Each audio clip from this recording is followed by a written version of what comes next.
Encontré la carpeta por accidente. No tenía código, ni sello, ni fecha clara. Solo un nombre escrito a lápiz y tachado 3 veces. Rosa Dolores. En los márgenes, notas contradictorias. En la portada, una advertencia sin firma. No reabrir. Lo extraño no era el contenido, sino quienes la habían marcado así. Soldados curtidos, oficiales escépticos, hombres que no creían en nada. Y aún así escribieron que le tenían miedo. Si te intriga por qué una chica común podía provocar eso, quédate hasta el final, deja tu like, suscríbete y dinos desde dónde nos estás viendo. Abrí la carpeta esperando un castigo, un crimen, algo reconocible. No había nada de eso. Había silencios, frases cortadas y órdenes que no explicaban su razón. En un informe, un capitán anotó: "No es peligrosa". En otro, el mismo capitán añadió, horas después: "Evitar contacto directo". No había armas, no había rebelión, solo un patrón.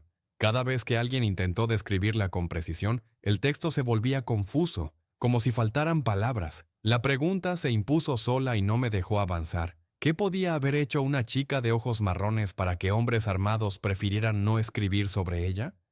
Lo primero que noté fue que nadie describía los ojos de la misma manera. No había una sola versión estable. Y no eran rumores, eran declaraciones formales, firmadas. Un soldado raso escribió: "Ojos normales, marrones, no vi nada extraño". 2 páginas después, otro afirmó: "Demasiado oscuros para la luz del mediodía, como si absorbieran". Un tercero, un sargento con 20 años de servicio, dejó algo distinto. Evité mirarla. Sentí náuseas inmediatas. No explicó por qué. No volvió a declarar. Intenté encontrar el error. Mala iluminación, cansancio, exageración. Pero las contradicciones se repetían incluso en el mismo testigo. Un oficial describió sus ojos como comunes en un informe matutino y en una nota nocturna añadió al margen: "No sostuve la mirada". Nada más.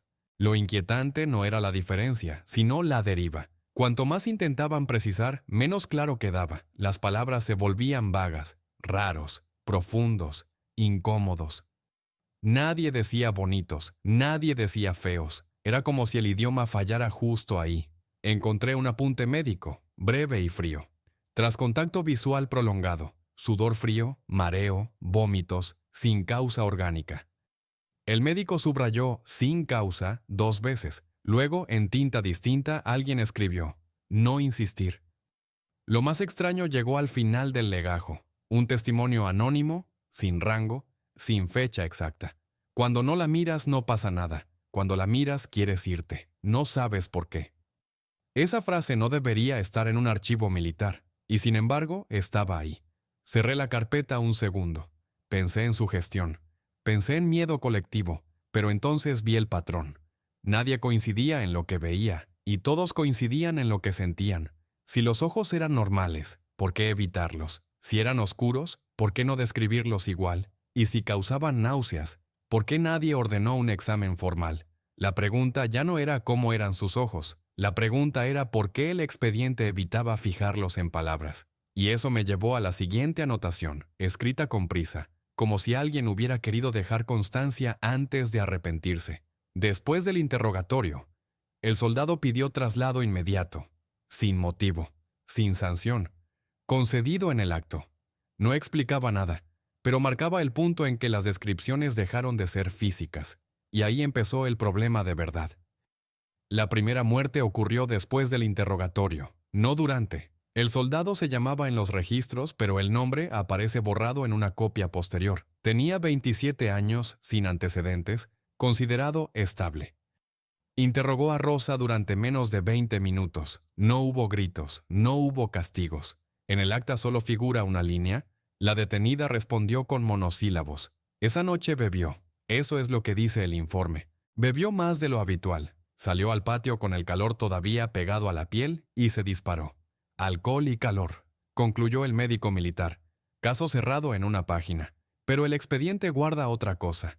Entre los papeles sueltos encontré una carta sin enviar. Estaba doblada 4 veces, como si hubiera sido abierta y cerrada varias veces antes de decidir no entregarla. La letra era firme al principio y se descomponía al final. No me dijo nada importante, no confesó, no negó, pero sabía cosas que yo no dije.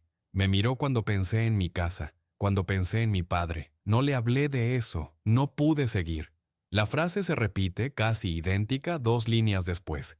Ella sabía cosas que yo no dije. No hay mención de amenazas, no hay mención de violencia, solo incomodidad. Y algo más difícil de clasificar, exposición, como si el interrogador hubiera sentido que alguien le estaba leyendo por dentro sin tocarlo. Busqué el acta del interrogatorio, nada raro. Preguntas estándar, respuestas mínimas, ninguna referencia personal, ningún dato que explicara la reacción posterior. Eso era lo inquietante, no había causa visible. Al margen del informe médico, alguien escribió con lápiz, no asignar a otros interrogatorios. La nota fue tachada después, demasiado tarde. En un segundo testimonio, un compañero del soldado declaró. Salió pálido, dijo que necesitaba aire. Pensé que era el calor. No habló de miedo, no habló de culpa, habló de aire. El archivo intenta cerrar el caso rápido, como si temiera que quedarse demasiado tiempo en él fuera peligroso, pero deja una grieta, la carta. Nadie la destruyó, nadie la citó oficialmente. Simplemente quedó ahí, como una pregunta mal guardada. ¿Qué podía haber sabido Rosa Dolores en 20 minutos, sin hablar, para que un hombre entrenado prefiriera el silencio definitivo? Y si no se lo dijo, ¿cómo lo supo? La siguiente anotación del expediente no responde a eso. Hace algo más inquietante. Cambia las reglas. A partir de ese día aparece una orden breve, sin justificación. Limitar contacto, no insistir. Demasiado pronto para hacer protocolo. Demasiado tarde para hacer prevención. Ahí dejó de ser una coincidencia. La orden apareció sin anuncio previo y sin explicación. No llevaba sello oficial, no citaba reglamento. Estaba escrita a mano y copiada varias veces, como si nadie quisiera ser el autor original. Prohibido tocar a la detenida. Prohibido cualquier castigo físico. Evitar aislamiento prolongado. Mantener distancia. No decía por qué. En los márgenes alguien añadió con otra letra. No es por compasión. La frase fue subrayada una sola vez y nunca más mencionada. Para un puesto fronterizo, aquello era anormal. La violencia era rutina. Las prohibiciones raras. Y aquí no se trataba de protegerla de otros, sino de proteger a otros de ella, aunque nadie se atreviera a escribirlo así. Un sargento protestó en un informe corto. ¿Desde cuándo se cuida así a una prisionera? La respuesta llegó verbal, nunca por escrito. Órdenes de arriba, y no preguntes. A partir de ese día, Rosa Dolores fue vigilada como algo frágil y peligroso a la vez. 2 pasos de distancia, nunca a solas, nunca de noche. Los turnos se acortaron.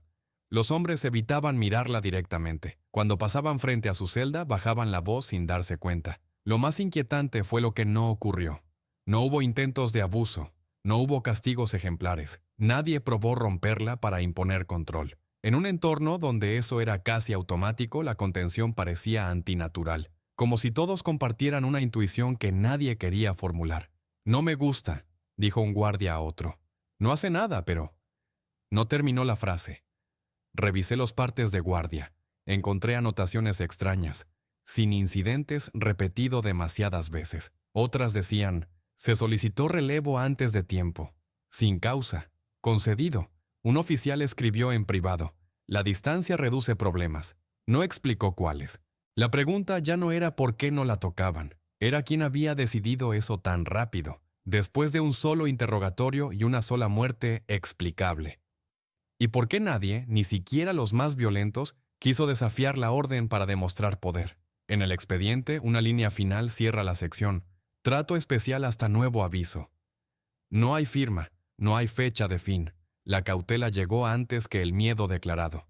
Y eso dice mucho. En lugares así, el miedo suele venir después del daño. Aquí fue al revés. El daño se anticipó.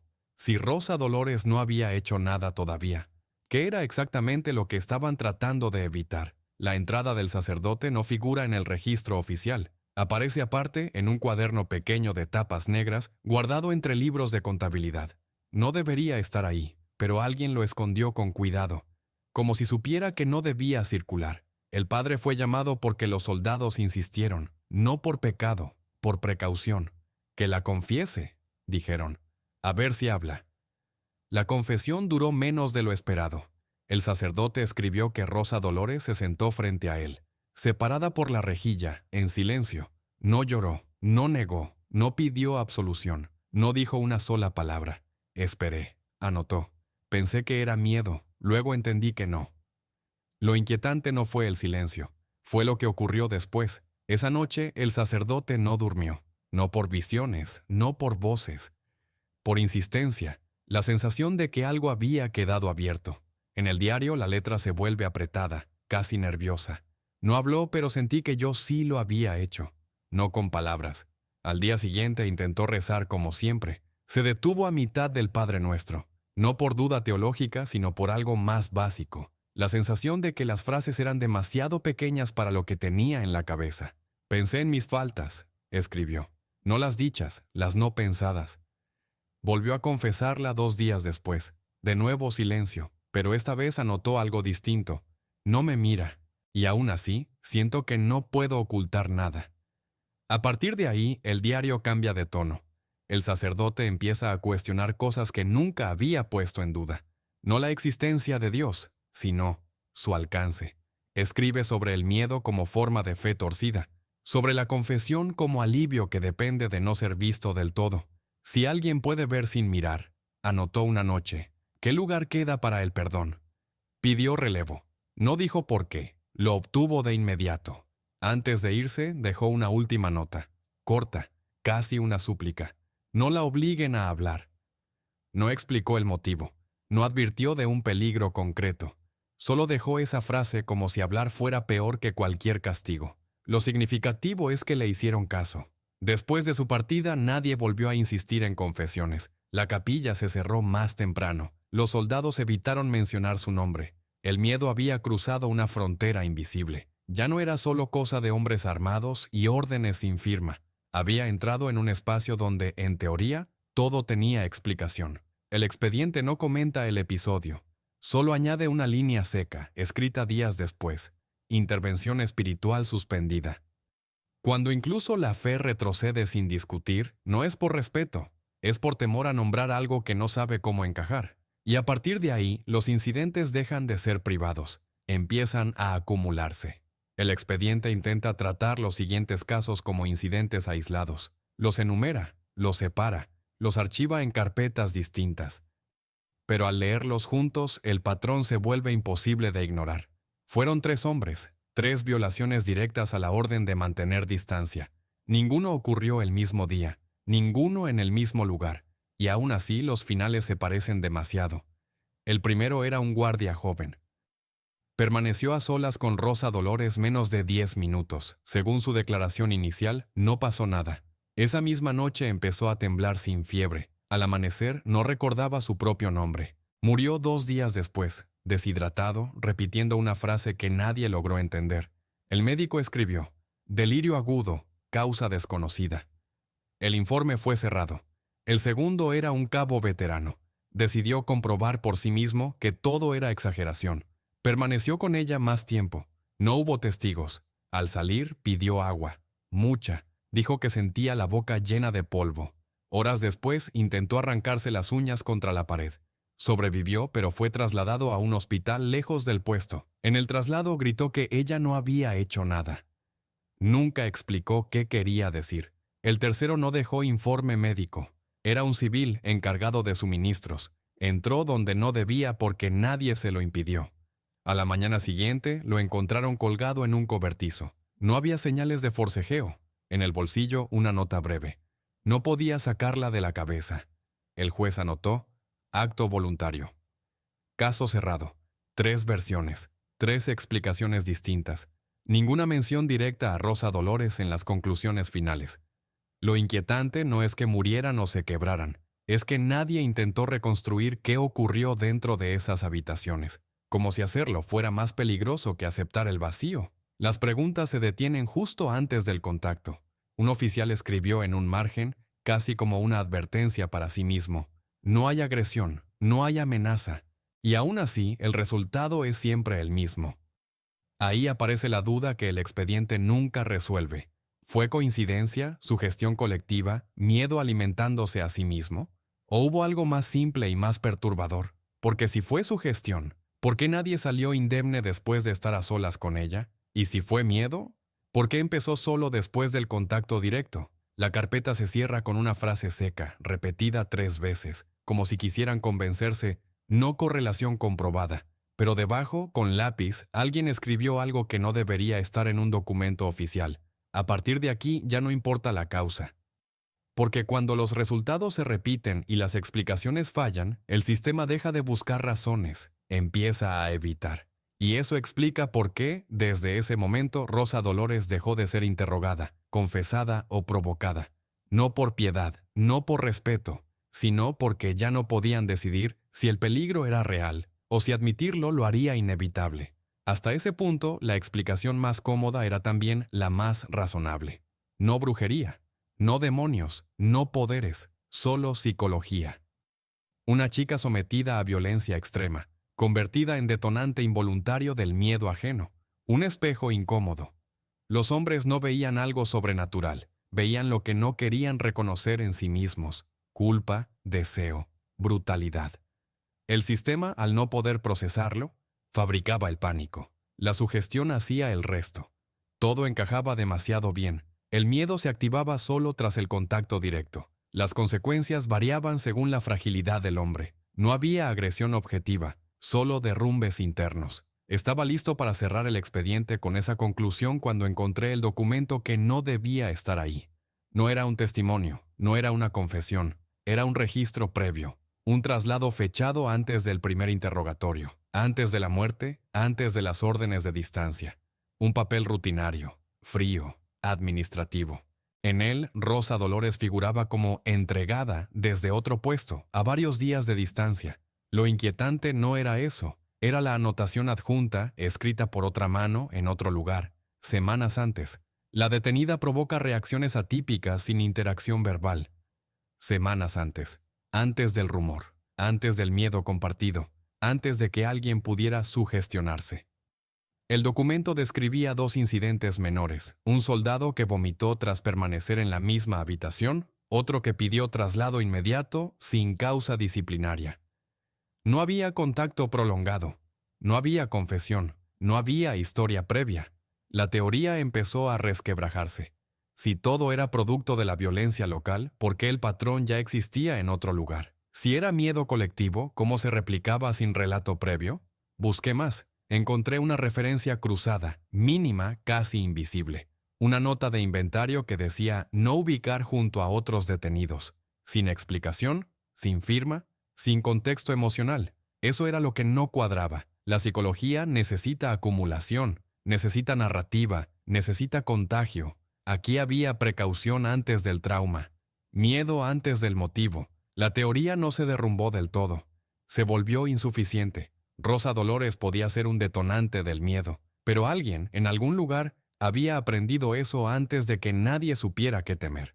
Cerré mis notas y volví al expediente original. Ahora leía distinto. Ya no buscaba exageraciones ni supersticiones. Buscaba repeticiones tempranas, advertencias que nadie quiso explicar. El archivo no mentía, tampoco decía toda la verdad. Y eso dejaba una posibilidad incómoda abierta, que Rosa no fuera solo el resultado de la brutalidad, sino algo que ya funcionaba incluso antes de que el sistema intentara entenderla. La siguiente sección del expediente no discute teorías, describe una decisión práctica: moverla. Y todo lo que ocurrió esa noche hace que la pregunta ya no sea qué era Rosa Dolores, sino por qué nunca llegó a destino. La decisión fue administrativa, sin dramatismo, sin debate. Moverla, no por castigo, no por seguridad, por incomodidad. El puesto ya no funcionaba igual desde que Rosa Dolores estaba allí. Los hombres pedían relevos, las órdenes se retrasaban. El miedo, aunque nadie lo nombrara, se había vuelto operativo. El traslado se programó de noche. 4 soldados, 2 carretas, un trayecto corto, bien conocido. No se registraron cadenas especiales ni refuerzos. El informe previo anotó procedimiento estándar. Nunca llegaron. El primer aviso fue la ausencia. Al amanecer nadie regresó. No hubo disparos escuchados en la noche. No hubo señales de alarma. Solo silencio donde debía haber rutina. La patrulla enviada encontró el camino intacto. Ninguna huella de lucha. Ningún rastro de sangre. Las carretas estaban volcadas sin daño visible. Las ruedas enteras, los ejes firmes, como si alguien las hubiera empujado con cuidado. Los caballos estaban allí, sueltos, tranquilos, atados aún a las riendas pero sin jinetes. No presentaban heridas, no habían huido. Eso fue lo primero que incomodó a los rastreadores. Los animales no actúan así después de un ataque. No hubo violencia, anotó uno. Al menos no aquí. Buscaron cuerpos río abajo, revisaron matorrales, siguieron huellas que se desvanecían sin lógica. En un punto, las marcas simplemente dejaban de continuar, como si el grupo hubiera decidido no caminar más. No encontraron a Rosa, no encontraron a los soldados, no encontraron nada que permitiera explicar la ausencia. El informe final habla de abandono del convoy por causa desconocida. No menciona emboscada, no menciona fuga, no menciona resistencia. Solo repite una frase casi defensiva, sin indicios de fuerza. Eso es lo que vuelve el caso insoportable para el archivo. Si hubo ataque, ¿dónde están los signos? Si hubo huida, ¿por qué dejar los caballos? Si hubo engaño, ¿por qué nadie oyó nada? Un oficial escribió en privado: prefiero una masacre a esto, al menos tendría forma. La noche del traslado no dejó una escena del crimen, dejó un vacío, y el sistema no sabe qué hacer con vacíos. No los puede juzgar, no los puede castigar, no los puede archivar bien. A los pocos días llegó una orden seca: suspender búsquedas, sin explicación, sin cierre. Rosa Dolores dejó de estar bajo custodia esa noche, no porque escapara, no porque muriera, sino porque el expediente perdió su objeto. Y cuando algo desaparece sin violencia, sin huida y sin relato, lo único que queda es el miedo de haber estado demasiado cerca de entenderlo. La siguiente reacción del sistema no fue buscarla, fue borrarla. Borrarla no fue una decisión pública, fue un proceso. Primero desapareció de los registros diarios, luego de los listados de traslados, después de los informes médicos y de guardia. Donde antes figuraba un nombre, quedó una línea en blanco o una referencia vaga: la detenida. En copias posteriores, ni siquiera eso. Un escribiente anotó una vez: aquí faltaba algo. El supervisor respondió sin levantar la vista. Entonces nunca estuvo. Las órdenes fueron claras y silenciosas: no citar, no comentar, no reconstruir. Los papeles viejos se corrigieron con tinta nueva, las copias se reemplazaron, las notas marginales se arrancaron. El expediente original quedó fragmentado, como si siempre hubiera estado incompleto. Y aún así el nombre no se fue. Los rumores no necesitan archivo. Se movieron por cocinas, corrales, cantinas. No hablaban de una persona concreta, sino de una precaución, de algo que no convenía mirar demasiado. Tenía ojos marrones, decían, como cualquiera. No como cualquiera, corregía otro. Marrones que te hacían querer apartarte. Nadie coincidía en la historia. Coincidían en el gesto, bajar la voz, evitar detalles, cambiar de tema. El miedo había perdido su objeto, pero no su forma. Aparecieron órdenes extrañas en puestos lejanos, sin referencia explícita: separar a las prisioneras, evitar interrogatorios prolongados, rotar guardias. No decían por qué, no hacía falta. El miedo ya había aprendido a anticiparse. Un oficial escribió años después, en una carta privada: no sé si existió una Rosa Dolores, pero desde entonces nadie quiere ser el primero en mirar. Eso era lo más inquietante. El efecto sobrevivió a la causa. Aunque el sistema se convenciera de haberla borrado, algo quedó incrustado en su conducta. Una superstición operativa, un margen extra de cautela que no figuraba en los manuales. Las chicas de ojos marrones no eran una categoría real, eran un símbolo, una manera de nombrar lo que no se podía probar ni desmentir. El miedo dejó de necesitar a Rosa para funcionar. En el último documento donde su nombre aparece completo, alguien escribió al final, como si cerrara un capítulo incómodo: asunto concluido. Pero el margen tiene otra nota, casi invisible, escrita con lápiz y sin intención de durar. Los asuntos concluidos no cambian comportamientos. Rosa Dolores ya no estaba en ningún papel, y sin embargo seguía decidiendo distancias, miradas y silencios. Cuando el miedo sobrevive a su origen, deja de ser reacción, se convierte en regla. Y eso explica por qué el expediente no termina aquí. Termina con una pregunta que nadie quiso responder por escrito, y que solo aparece cuando uno se atreve a leer todo junto. La última versión no aparece como conclusión, aparece como cansancio. Después de borrar el nombre, después de corregir los registros, después de aceptar que la búsqueda no llevaría a ningún lugar, alguien escribió una nota final que no intenta explicar nada. No teoriza, no acusa, solo constata. No podemos determinar la naturaleza del caso. Eso fue todo. A partir de ahí, las versiones se dividen sin reconciliarse jamás.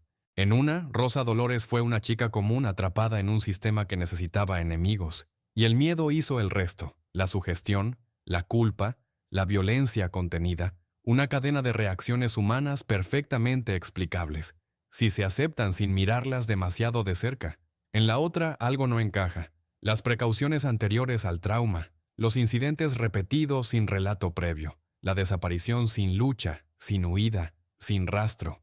El hecho de que el sistema aprendiera a temer antes de tener una razón clara para hacerlo. Ninguna versión logra imponerse, y quizá por eso sobrevivieron ambas. Rosa Dolores no dejó cartas, no dejó confesiones, no dejó testigos fiables. Dejó un vacío que obligó a hombres armados, a sacerdotes y a burócratas a cambiar su comportamiento sin saber por qué. Y eso, para un sistema que vive de clasificarlo todo, fue imperdonable. Tal vez fue solo una chica.